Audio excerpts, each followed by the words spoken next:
ถ้าคุณเห็นเลข1133นี่ไม่ใช่เรื่องบังเอิญนะคะจักรวาลต้องการบอกคุณว่า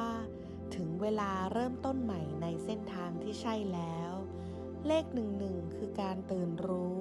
เลข33คือพลังผลักดันในระดับสูงแสดงว่าชีวิตของคุณตอนนี้กำลังดีขึ้นแบบก้าวกระโดดโฟกัสสิ่งที่คุณต้องการแล้วลงมือทำได้เลยนะคะจักรวาลจะคอยเชียร์อัพและสนับสนุนคุณอย่างแน่นอนค่ะ